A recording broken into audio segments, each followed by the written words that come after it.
Hello student, आज हम class के अंदर सीखेंगे टेंस।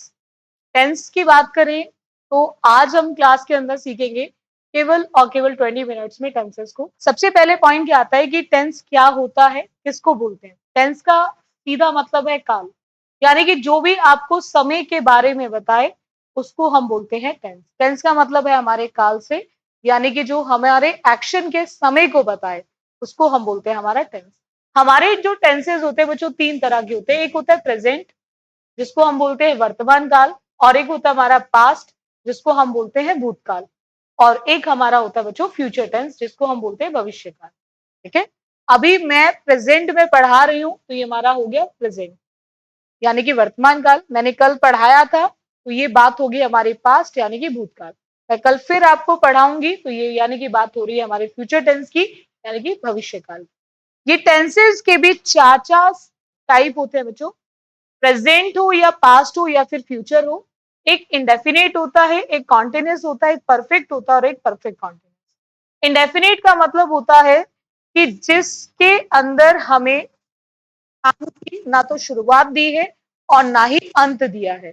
कब शुरू हुआ या कब खत्म हुआ हमें नहीं दिया है, उसको बोलते हैं हमारा प्रेजेंट इंडेफिनेट, पास्ट इंडेफिनेट और फ्यूचर इंडेफिनेट। ठीक है, और कॉन्टिन्यूस का मतलब होता है जब भी कोई कार्य आपका जारी बताए, यानी कि कोई भी कार्य आपका जारी है, जिसको आप इंग्लिश में बोलते हैं प्रोग्रेसिव। यानी कि अगर कोई भी कार्य आपका चल रहा है, जारी का मतलब यहाँ पे चल रहा है। ठीक है, तो उसके लिए हम लोग यूज करते हैं हमारा कॉन्टिन्यूस। अगर कोई कार्य प्रेजेंट में यानी कि वर्तमान काल में चल रहा है तो उसके लिए हम यूज करेंगे प्रेजेंट कॉन्टिन्यूस। और अगर कोई कार्य हमारा पास्ट यानी कि भूतकाल में चल रहा था तो उसके लिए हम लोग यूज करेंगे पास्ट कॉन्टिन्यूस। और अगर कोई कार्य हमारे भविष्य काल में चल रहा होगा या चल रहा है, चल रहा होगा, तो वहां पे हम लोग यूज करेंगे फ्यूचर का कॉन्टिन्यूस। अब देखो यहाँ पे एक चीज हमेशा ध्यान रखनी है बच्चों कि यहाँ पे कार्य जारी होगा, प्रोग्रेसिव होगा, लेकिन समय के बिना, विदाउट टाइम। विदाउट टाइम, समय के बिना, समय के बिना हमें यहाँ पे कार्य जारी दे रखा होगा। ठीक है, यानी कि जो कार्य जारी है वो बिना समय के दिया गया होगा। परफेक्ट का मतलब होता है अगर कोई भी कार्य कंप्लीट है, यानी कि जितने भी काम हमने पूरे कर लिए वो हमारे कंप्लीटेड एक्शन को हम लोग लिखते हैं परफेक्ट के अंदर। ठीक है, अगर कोई कार्य हमने वर्तमान में पूरा कर लिया तो उसको प्रेजेंट परफेक्ट बोलते हैं। कोई कार्य हमने भूतकाल में पूरा कर लिया तो उसको पास्ट परफेक्ट बोलते हैं। और अगर कोई कार्य हमने भविष्य में पूरा कर लिया होगा तो उसके लिए हम लोग यूज करते हैं फ्यूचर परफेक्ट। अब आते हैं उसके बाद परफेक्ट कॉन्टिन्यूस। परफेक्ट कॉन्टिन्यूस का मतलब किससे होता है बच्चों? परफेक्ट मतलब काम शुरू भी हो गया, होने का काम हो भी गया, और कॉन्टिन्यूस मतलब अभी जारी भी है। कोई कार्य चल भी रहा है तो उसके लिए यूज करते हैं हमारा परफेक्ट कॉन्टिन्यूस। यहां पे कार्य जारी रहेगा, कार्य चल रहा होगा, लेकिन किसके साथ? समय के साथ, समय के साथ, समय के साथ। यानी कि यहाँ पे जो कार्य है प्रोग्रेसिव होगा, एक्शन प्रोग्रेसिव होगा बच्चों, लेकिन समय के साथ, विद टाइम। जैसे मैंने आपसे बोला कि मैं आपको 8 बजे से पढ़ा रही हूँ, तो मेरा पढ़ाने का काम शुरू भी हो गया और अभी भी चल रहा है समय के साथ 8 बजे। तो अगर मैं प्रेजेंट की बात करूंगी तो प्रेजेंट परफेक्ट कॉन्टिन्यूस। मैंने बोला मैं कल 8 बजे से पढ़ा रही थी, तो कार्य पढ़ाने का शुरू हो गया था और चल भी रहा था, तो पास्ट की बात करेंगे तो पास्ट परफेक्ट कॉन्टिन्यूस। और ऐसे ही अगर हम फ्यूचर की बात करेंगे तो फ्यूचर परफेक्ट कॉन्टिन्यूस। अब उसके बाद अगर हम बात करें बच्चों, अब इसको हम एक थोड़ी सी चार्ट के जरिए समझेंगे, इन टेंसेस को, इनकी पहचान सीखेंगे। अगर मैं बात करूं प्रेजेंट इंडेफिनेट की, तो इंडेफिनेट के अंदर प्रेजेंट में हम लोग यूज करते हैं अफर्मेटिव, जिनको हम सकारात्मक वाक्य कहते हैं। उनके अंदर दो केसेस आते हैं बच्चे, कि एक होता है सिंगुलर। सिंगुलर का मतलब होता है जैसे आप एक वचन बोलते हो। एक वचन में कौन कौन से सब्जेक्ट हमारे आते हैं बच्चों? एक वचन में हमारा आता है वर्ब की फर्स्ट फॉर्म में एसोरियस कब लगेगा? जब भी हमारा सब्जेक्ट ही होगा, शी होगा या फिर इट होगा। या हम किसी एक व्यक्ति की बात करेंगे तो वहां पे हमें लगाना है वर्ब की फर्स्ट फॉर्म में एस और एस। जैसे एग्जाम्पल समझेंगे, उदाहरण देखेंगे। अगर मैं ही की बात कर रही हूं तो मैं क्या बोलूंगी, ही कम्स, वह आता है, ठीक है। लेकिन अगर हमें यहाँ पे सब्जेक्ट हमें प्लूरल यानी कि अगर हमें बहुवचन में दे रखा है कर्ता, तो वहां पे हमें ध्यान रखना है, वहां पे हम यूज करेंगे वर्ब की फर्स्ट फॉर्म। यानी कि अगर हमें यू दिया है, वी दिया है, दे दिया है या फिर हमें आई दिया है, तो फिर हम यहाँ पे यूज करेंगे वर्ब की फर्स्ट फॉर्म। जैसे दे कम का मतलब वे आते हैं। ही है तो वह आता है, और दे है तो वे आते हैं। तो यहाँ पे कम्स और कम जो है ये ही और दे डिसाइड कर रहा है, ठीक है। अगर हमें वाक्य सकारात्मक ना देके नकारात्मक या फिर हम किसी प्रश्नवाचक वाक्य की बात कर रहे हैं, यानी कि हमें नेगेटिव दिया है या फिर इंटेरोगेटिव दिया है, तो वहां पे हम सिंगुलर के साथ डज लगाते हैं बच्चों। और अगर सब्जेक्ट प्लूरल दिया है तो डू। अब सिंगुलर भी मैंने ऊपर बताया आपको, ही भी आएगा, शी भी आएगा, इट भी आएगा, या मैं किसी भी एक व्यक्ति की बात करूंगी तो भी हम उसको सिंगुलर ही मानेंगे। और जहां पे भी डज और डू आता है वहां पे वर्ब की फर्स्ट फॉर्म आती है, ठीक है। जैसे मैंने आपसे बोला, ही डज नॉट कम, वह नहीं आता है, वह नहीं आता है। तो ये जो आने का काम नहीं करने वाला है, ये कौन कर रहा है, ही। तो ही कैसा है, सिंगुलर। हम एक व्यक्ति की बात कर रहे हैं, तो एक व्यक्ति की बात करेंगे तो हमें यहाँ पे डज लगाना है। लेकिन जब हम ही की जगह दे का यूज करेंगे, तो दे का मतलब हो गया एक से अधिक, यानी कि दे का मतलब हो गया वे, तो वे के लिए हमें क्या लगाना है, डू।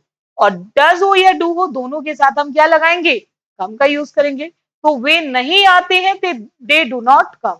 इतना क्लियर है। अब आते हैं हमारे पास्ट के इंडेफिनेट पे। पास्ट इंडेफिनेट की बात करें तो इसके अफर्मेटिव सेंटेंसेस में हम यूज करते हैं वर्ब की सेकंड फॉर्म।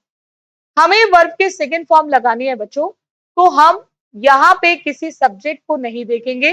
उसका कारण, क्योंकि ये सेकंड फॉर्म हमारे हर एक कर्ता के साथ यूज होती है, चाहे वो कर्ता ही है, चाहे वो शी है, चाहे वो इट है या फिर दे है।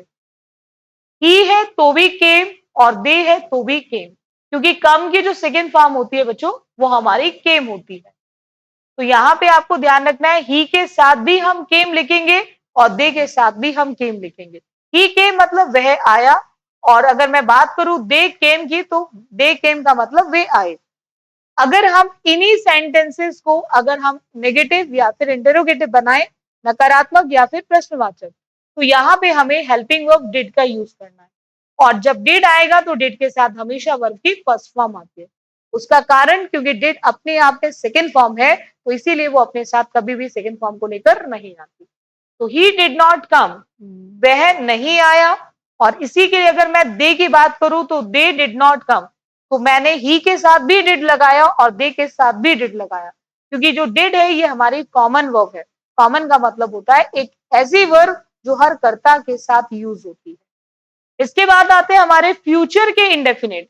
फ्यूचर इंडेफिनेट की बात करें तो हम यहाँ पे विल और शेल के साथ यूज करेंगे वर्ब की फर्स्ट फॉर्म।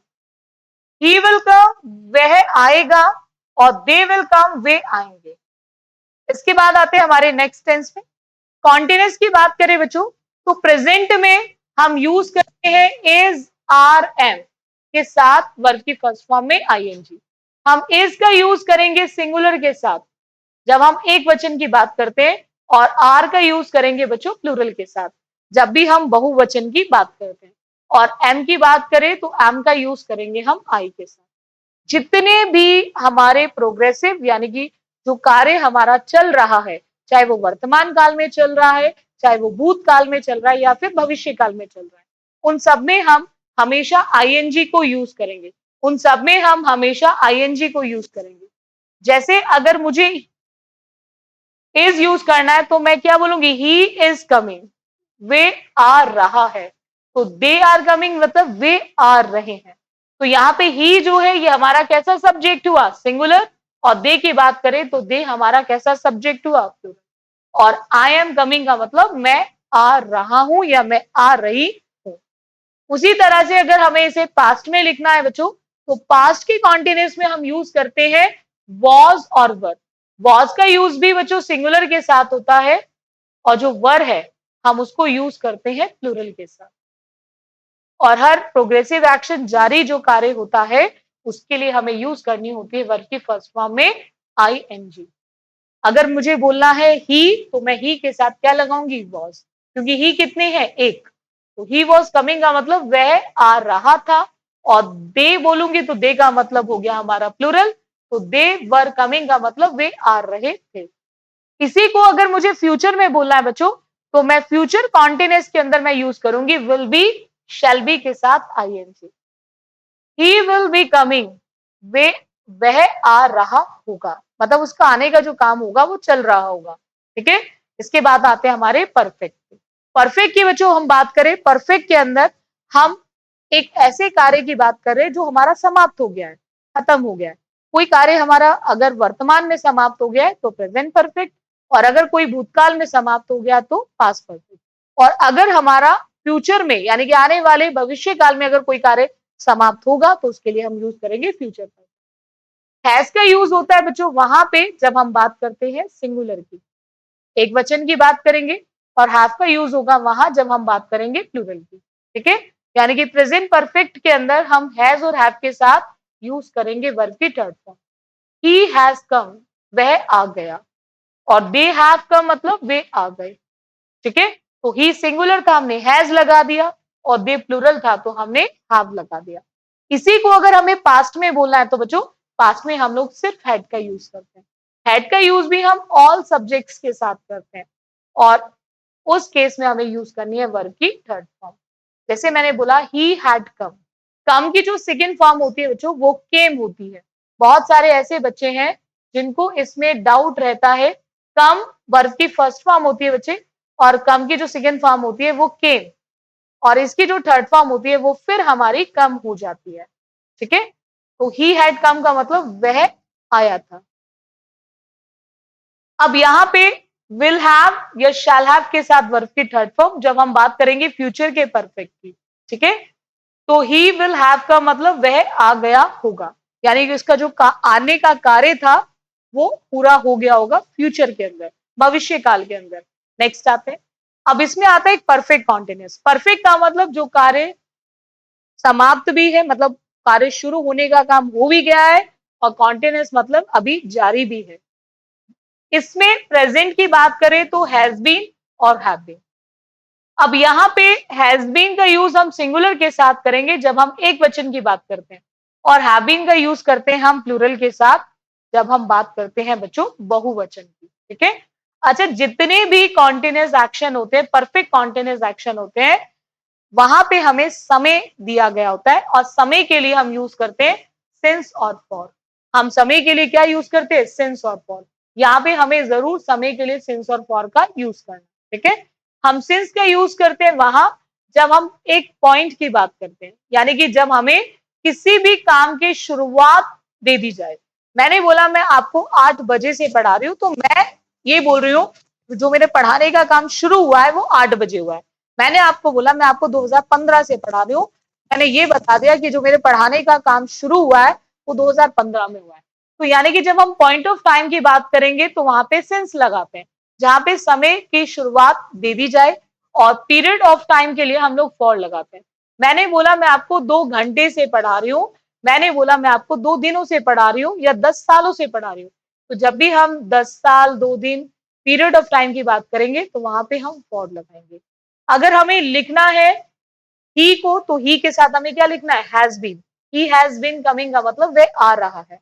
अब कितने बजे से आ रहा है, वो 2 बजे से आ रहा है, 10 घंटे से आ रहा है, तो वहां पे यूज करेंगे। दे है तो they have been coming. Point क्या है कि दे है तो हमें हैव बीन लगाना है, और सिंस और फॉर का यूज होता है पॉइंट ऑफ टाइम और पीरियड ऑफ। ठीक है, नेक्स्ट आते हैं, अगर हमें पास्ट का परफेक्ट कॉन्टिन्यूअस लिखना है बच्चों, तो वहां पे हम हैड बीन के साथ लगाएंगे आईएनजी, और हर परफेक्ट कॉन्टिन्यूअस में जरूर लगेगा सिंस और फॉर। यानी कि ही हैड बीन कमिंग का मतलब वे आ रहा था। अब वो 4 घंटे से आ रहा था, 5 घंटे से आ रहा था। जैसे हम कई बार बोलते हैं कि मैं 2015 से लिख रहा हूं या पढ़ा रहा हूं। ठीक है, तो मैं अभी भी पढ़ा रहा हूं, तो वहां पे हम यूज करेंगे प्रेजेंट परफेक्ट कॉन्टिन्यूअस। ठीक है, और 15 से कार्य शुरू हो गया पढ़ाने को और अभी भी चल रहा है, तो मैं आपको क्या बोलूंगी कि I have been teaching, I have been teaching since 2015। ठीक है। इसी को अगर मुझे पास्ट में बोलना है तो मैं आई हैड बीन बोलूंगी, I had been teaching since 2015। ठीक है। जब हम बात करते हैं बच्चों फ्यूचर की, फ्यूचर परफेक्ट कॉन्टिन्यूअस के अंदर हम will have been and shall have been use करते हैं, और जितने भी प्रोग्रेसिव एक्शन होते हैं इन सब के अंदर हम यूज करते हैं वर्ब की फर्स्ट फॉर्म में आईएनजी। यहां पे भी हम यूज करेंगे सिंस और फॉर, यहां पे भी बच्चों हम क्या यूज करेंगे, सिंस और फॉर। सिंस और फॉर के साथ हमें हमेशा परफेक्ट कॉन्टिन्यूअस लिखना है। ठीक है। कोई कार्य हमारा चल रहा है समय के साथ तो उसके लिए हम यूज करते हैं perfect continuous. He will have been coming, वे आ रहा होगा। अब कब से आ रहा होगा अगर टाइम दे दिया जाए तो परफेक्ट कॉन्टिन्यूअस बन जाएगा, और परफेक्ट कॉन्टिन्यूअस में विल हैव के साथ बीन और शैल हैव के साथ बी। मैं आशा करती हूँ कि आपको ये चीज समझ आई होगी, एक बेसिक स्ट्रक्चर, हम कौन से टेंस में कौन सी हेल्पिंग वर्ब और किस सब्जेक्ट के साथ कौन सी हेल्पिंग वर्ब का यूज करते हैं। ठीक है, ये आपको क्लियर हुआ होगा। ठीक है, और क्लासेस मेरे साथ लेते रहे करियरविल पे, रेगुलर बेसिस पे क्लासेस, बाकी आपकी डेली लाइव क्लास चलती है करियरविल पे मंडे टू फ्राइडे शाम 7 बजे, 7 PM पे आपकी शाम 7 बजे इंग्लिश की यूट्यूब पे रेगुलर क्लास चलती है, आप उस क्लास को जरूर लें। सो आज के लिए इतना रखें। So thank you student for the session. बाकी क्लास अच्छी लगी तो इसको लाइक और शेयर जरूर करें आप बच्चे।